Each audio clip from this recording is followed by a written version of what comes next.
Hi everyone, it's Emmy Grace and welcome to Graceful Homeschooling Class. So today ay meron tayong interview ulit na isang student ng Papers to Profits. Excited ako marinig ang story niya. So here's Mean's story. Thank you so much, Mean, for spending or for taking time to really share your story with us. So alam namin marami ka talagang mga breakthroughs na na-experience.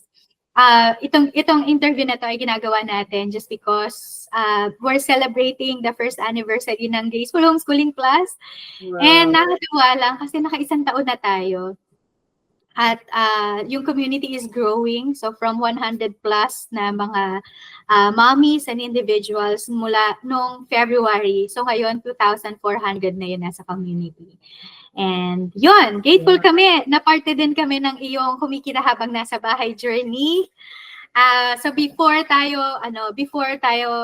namin marinig talaga yung kwento mo, pwede mo bang ikwento sa amin muna kung ano yung ginagawa mo bago yung Papers to Profits? So bago ka naging part ng Papers to Profits. Good evening. Thank you so much for making me part of your first anniversary celebration by sharing my story. So before I joined the group, I'm a full-time school administrator and owner. Just a small school. We opened our school in the midst of pandemic. Wow. 2020. We started with 7 students and then now we're more than 50. We are in a remote area. It's second-class municipality, meaning walang masyadong exposure sa private schools yung mga bata. We are the only private school in the area. So with that start, we don't have enough fund. So nag-isip ako ng ibang ways how I can, extend some resources, some funds. So, yun. But now, full-time pa rin po ang aking pagiging school administrator and now still a consultant to other schools in relation to their subsidy documents, government subsidy documents. So I'm assisting some schools. Wow! Wow! Nakaka-inspire naman to, Mean. Na-inspire yung story mo. And talagang yung heartbeat talaga na Graceful Homeschooling is to empower the parents, no, to raise leaders and learners. So yun talaga yung heartbeat ng Graceful Homeschooling. And ang saya-saya ko lang na pagka meron talagang mga educators or kaya naman mga school administrators na pumapasok sa community, kasi alam ko lang din that ang desire nyo din talaga is yung bang mapalawak din, no, yung edukasyon dito sa bansa natin. So maraming salamat, Mean, for doing what you're doing. Nakikita ni Lord yan, lahat ng mga sacrifices mo, lahat ng mga efforts mo, hindi yan mauuwi sa wala lang. So thank you so much. Thank you. Yan. So paano mo naman or saan mo nalaman yung Papers to Profits? So ano yung nag-push sa'yo na para subukan mo din yung Papers to Profits? Yeah, there was a time I was trying to reflect on making this passion grow. Like, hilig ko po kasi talagang yung mga students namin personalized lahat, notebook, spelling booklet, all of those things I want it personalized. And I was thinking about why not make this passion into something I could earn. Is kulang nga ang fund namin. So I was looking for a group which could help me, learn how to start, when to use this material. Kasi there are so many materials available in the market. Yes. Paano kaya to gagamitin? Ano kaya ang tama? So instead of wasting some, trial and error, so much experiment, so I need a group that is, somehow sustainable na hindi lang one time you pay, you get the product and then tapos na, wala na. Sabi ko, no, not something like that. Gusto ko yung matuturuan ako and then tuloy-tuloy. So I like this and then biglang lumabas lang siya sa Facebook. Parang connected si Facebook sa brain minsan talaga eh. Yes, yes. Kung ano yung gusto mong hanapin, they just bring Yeah. it out on the wall and then, ito gusto ko to. Actually, attempted many times. Yun po, yung nag-pay ako ng GCash, right? Ang tagal, parang, oh my, ano nangyayari? Ba't hindi pumapasok yung transaction ko? But I Mhm. was very, very excited when I Yeah. started to learn about the group. And there, hindi naman ako nagkamali. Thank you Thank you so so much. much for creating the group. Yeah. So, yun. Thank you for that, for sharing that, Mean. Paano ka ba natulungan namin? Paano ka natulungan ng Papers to Profits sa iyong journey? Naku, sobrang daming naitulong. From the basic materials to use, how to use them effectively, how to design, especially the vault, very Mhm. useful. Every time I go to an exhibit, pag may meeting kami mga private schools, I take that opportunity to showcase my product. So I Yeah. put an exhibit and then Mhm. I use the notepads, the notebooks as giveaways. Talagang I started with Wow. building relationship muna. Hindi yung Mm. pagpasok agad, business agad kami, no. So Yes. pakilala muna like that. So yun, doon ako naturuan ng Papers to Profit group na um we start slowly, start right, and Mm. then use the right material, be resourceful. Ang dami, actually, to name them, all of them, hindi sapat ang session na to. I'm so grateful, I'm so proud with the group na kahit minsan 3 AM na buhay pa ang GC.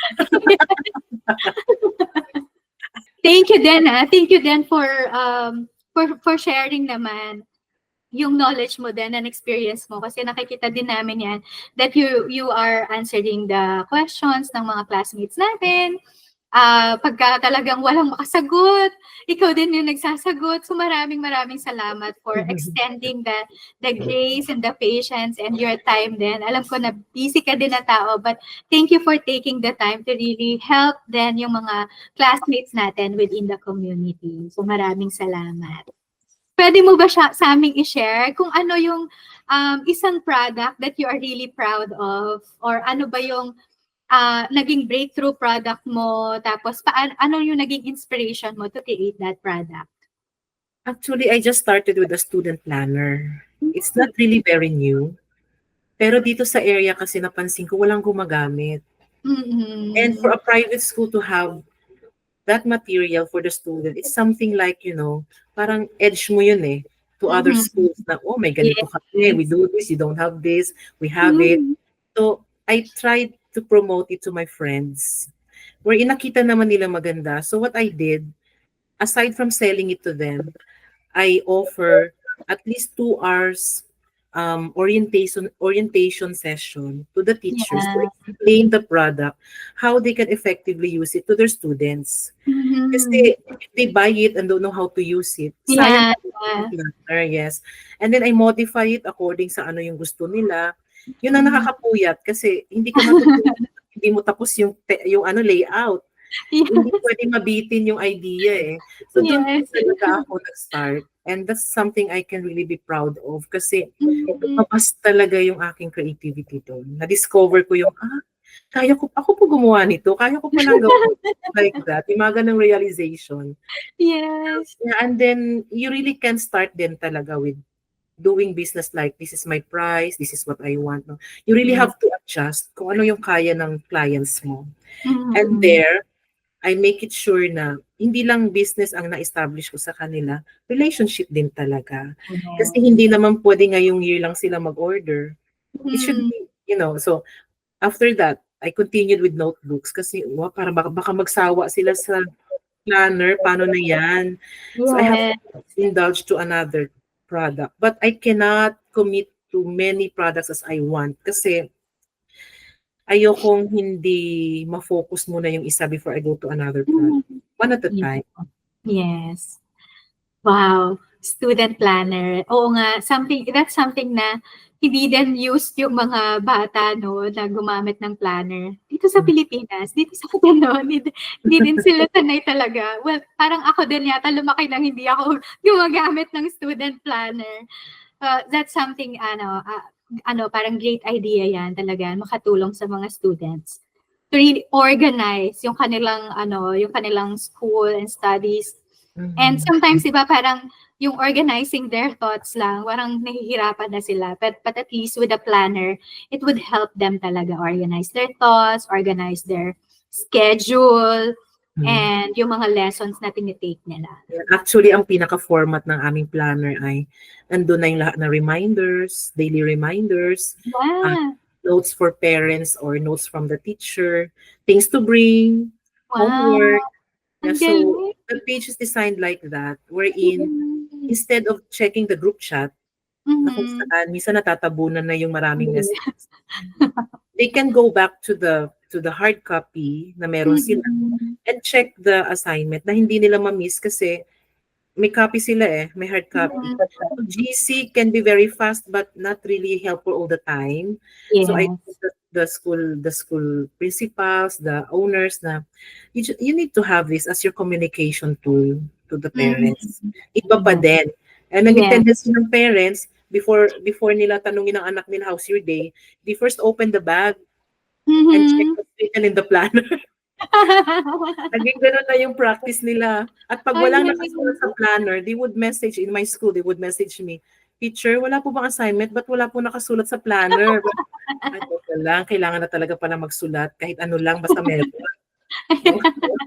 They're checking na, no? Yeah, so good thing, right? Ibig sabihin, maganda ang response. Yes, because nakabuild ng culture na kailangan talaga ng mga parents and students. Yeah. So, ano naman yung mga tips or advice na pwede mong maibigay doon sa mga yung mga kagaya din natin, no, na natatakot sila na subukan itong printing business, or kaya naman doon sa mga nagsisimula na parang gusto na nilang mag-give up kasi hindi pala madali, kagaya ng sinabi mo kanina, napupuyat ka talaga, parang dugot pawis talaga, no, pagka kailangan mong ibuhos para sa isang project. So, ano yung mabibigay mo na tips and advice para sa kanila? Yeah. First, huwag silang matakot mag-try. Maging patient lang. Wala naman talagang shortcut sa lahat ng bagay. Yeah, in my case, I will be delivering some items by this month, but they will be paying me by June pa. Kasi June pa ang pisukan. So, like that, I have to wait. The fact na ibang fund dyan, medyo loaned pa yan. Pero we really have to wait. You know, the first thing I can advise po sa mga maging interested, you start to build relationship first before mag-alok ng kahit anong product. Kasi in that way, mas maganda yung magiging response ng client And never be afraid na mabawasan yung kita kasi magbibigay ka ng freebies. It's part of the marketing talaga. So just continue what you have started and then never be afraid to try something new as long as kaya pa naman. Sige lang, subok na ng subok. Sabi nga wala namang mawawala. Mas may mawawala if you miss the opportunity. I like that. Wow, I love that. Thank you for that, Mean. At I'm sure ma-encourage din talaga yung mga makakapanood nito, no, na subukan lang talaga natin kasi sometimes hindi natin makikita na kaya pala natin unless subukan natin at nandoon na tayo. So, thank you, Mean, for that. Ngayon, so saan naman namin makikita yung iyong, meron ka bang online store or Facebook business page para naman kung gusto nilang i-check out yung iyong student planner, saan naman namin siya makikita? I just created our Facebook account parang last month lang ata.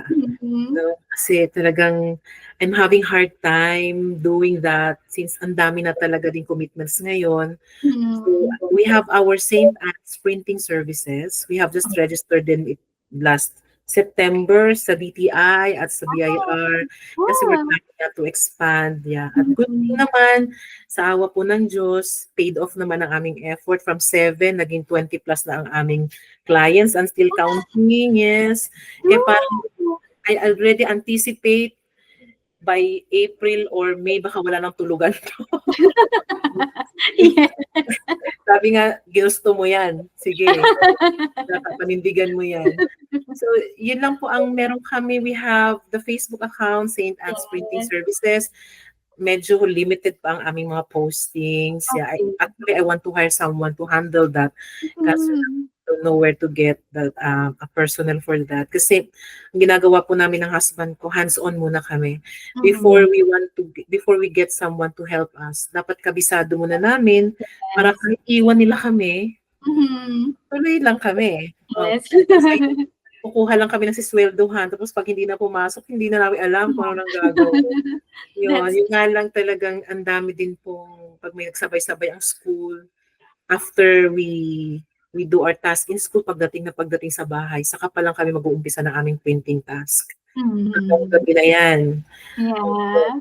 Kaya, pero we're enjoying much this Mhm. trade. Nag-enjoy talaga kami. Yeah. Kaya medyo napabayaan lang din namin ang paggawa ng aming account kasi talaga ang akin po kasi naging target market ay ang members ng aming group ng Private Schools Association. In Pangasinan 1, we are more than 100 schools, private schools. Wow. So every time we do meetings, sabi ko, market to eh. What Mhm. to to earn from this group in a way na matutulungan din ang school nila. Kasi I've heard ang daming hindi pa personalized ang notebooks, wala pang planners, mga notepads nila pag may mga foundation days, may mga exhibits sila, walang mga ganong items. Sabi ko, Yes. oh, okay. So, nung marami na akong kakilala, there I Mhm. started. And sila na lang din po talaga kasi ang target market ko. So, Mhm. hindi po Yeah. siya indulge into social media. So, I just come to visit. Pag may mga meeting, bigla na lang may mag-a-approach, di ba ikaw yung sa printing? Yun na yung lumalapit. Nagugulat kasi minsan, sabi po, yung printing, opo ma'am, ako po yun. Ma'am, ano po yung number? Like, sabi ko, oh, talagang it takes time. It took us 3 Yes. years. Wow. Yes, before we able to, increase the number of our clients. Talagang it took a Mhm. long time. Kaya wag sana silang mapagod. Yes. And know their focus. Wag masyadong madaming products.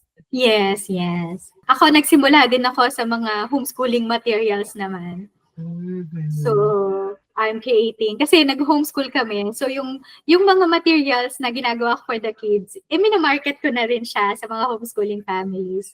Tapos, yun nga, lagi kong tagline, hanggat may bata, merong gagamit ng notebook, may gagamit ng mga Yes. libro, di ba? May gagamit ng mga papel, mga tracing pads. So, hanggat merong batang nag-aaral, merong tayong market na pwedeng pagbentahan ng mga paper products. So, thank you so much for sharing. Nakaka-encourage yung story mo. Pero may last question na lang. So, totoo ba na posible na kumita ka habang nasa bahay? Yes. You just have to be madiskarteng Mhm. nanay. You just have to, use the media, the technology, all the resources we can reach sa ngayon. Gamitin lahat yung tools na yun. May internet ka naman. Yeah. So may computer ka naman. Or may cellphone ka. Computer, you can do, even in cellphone, you can do Canva. Yes, yes. Huwag ding matakot invest on subscriptions kasi kailangan din talaga yon. So at home, actually maraming pwede. Gaya ngayon, asynchronous kami every Friday. Mag-upload ako sa computer. I finished 4 layouts today.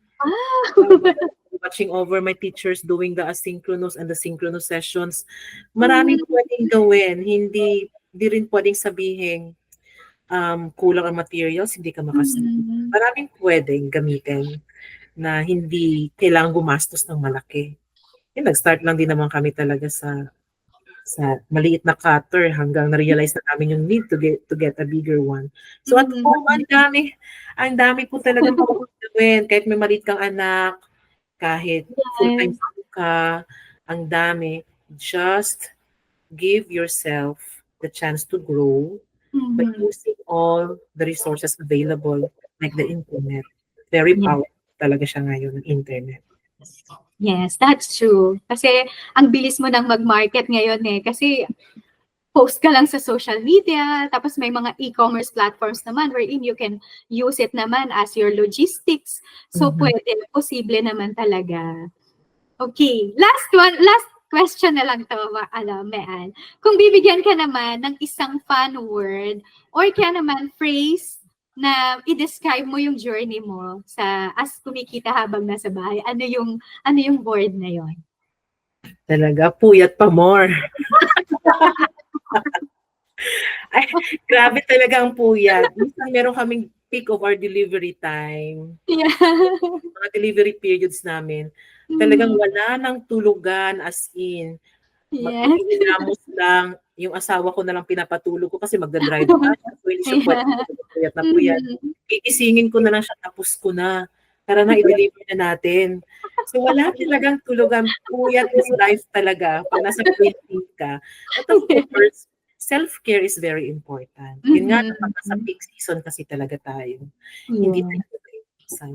So, yun talaga funny word kasi minsan during puyatan time, lumalabas din yung kwentuhan namin mag-asawa. Kasi kaming dalawa lang, pati anak kong senior high school, nadadamay na rin minsan. So, sumasama siyang mag-hit ng mga stickers na kung anong kaya niyang gawin. Minsan mag-print. So, nadadamay lahat. So, sabi, parang banding din namin actually. Yes. Naging banding din namin kasi we have one table wherein we work together and then may kasamang kwentuhan and then hindi rin nawawala yung pag Pinoy, syempre, kakain, Yeah.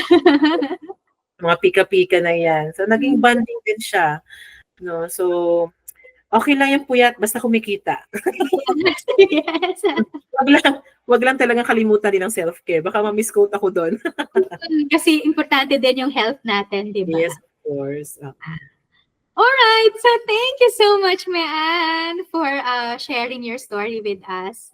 Nakaka-inspire, nakaka-encourage ang story mo. So I hope na marami din, yung mga manunood nito, marami din silang matutunan, marami silang napulot din na, pwede pala yun. Okay, pwede pala yun. Yung ganun. So thank you so much for taking this time to really share your story with us.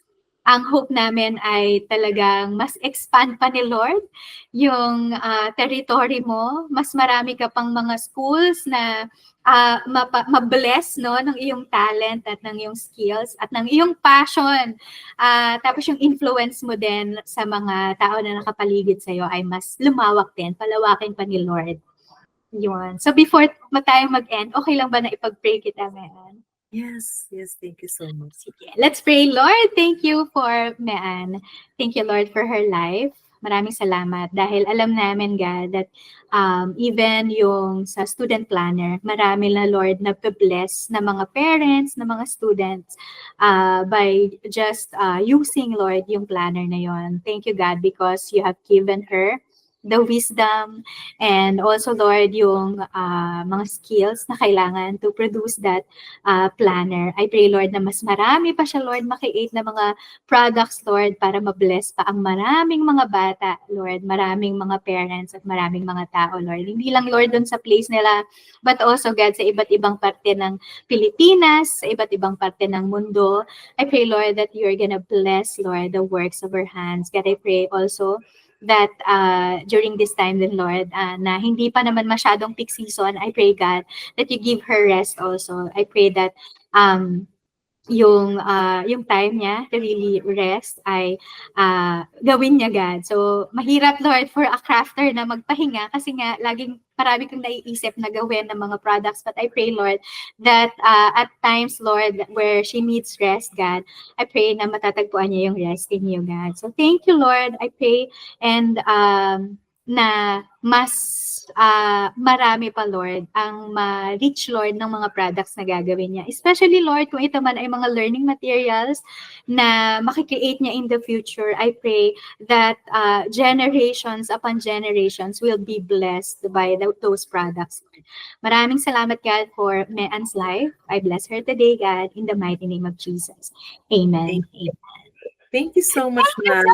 Thank you, Mean. Someday we will organize a meet-up with all the members. Yeah, I'm looking forward to that.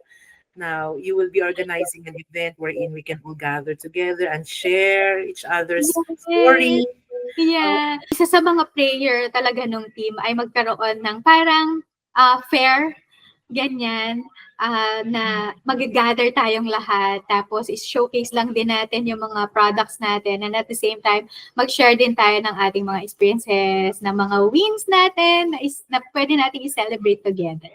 So yun din yung heart at yung prayer ng team, ng Graceful Homeschooling team.